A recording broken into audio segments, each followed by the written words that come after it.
We're here today with a very interesting new car, the Fisker Karma. And we're here today at California Speedway and we're going to try it out.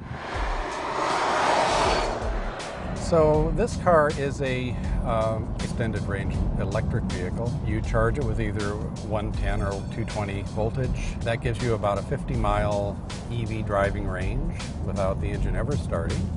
So that's a pretty good thing. Once the engine does start, I think you've got another 250 or so miles of gasoline driving you can do before you have to fill up.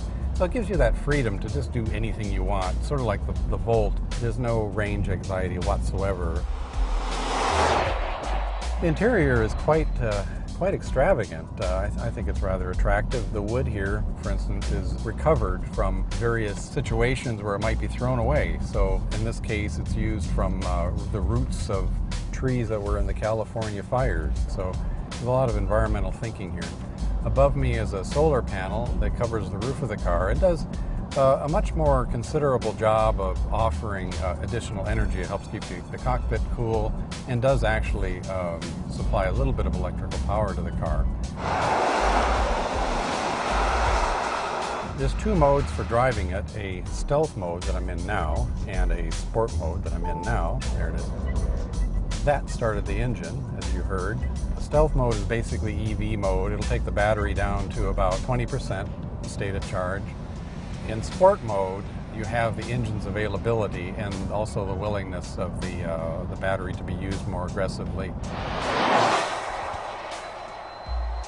The handling of the car is very interesting.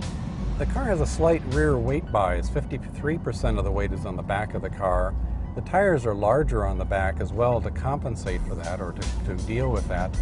But you end up with a very interesting handling characteristic where the tail really moves around, but in a positive way. It's not a negative, scary thing or anything like that. It seems very drivable. You can step out of the throttle entering a corner and the tail really works with you and you can work it back and forth with the throttle. In the past, we've always thought of EVs and things like this as the complete opposite of a performance car. Well, this thing actually is really quite a lot of fun to drive. The chassis is very flat. When I press on the brakes, you have very little nosedive, a little bit, not much. This is stepping on the throttle. There was the engine just started. There was a whistle sound. All the good stuff is here. It's a very interesting vehicle in the sense that who will buy this car? I can see it appealing to Porsche Panamera drivers, maybe some Maserati Quattroporte drivers. It stylistically can compete with them. It could also certainly be very attractive to a lot of Hollywood movie stars who are driving around in putsy Priuses and are dying to get out of those things, but it'll hurt their image. And this gives them a sporty car that's an electric car. It's wonderful.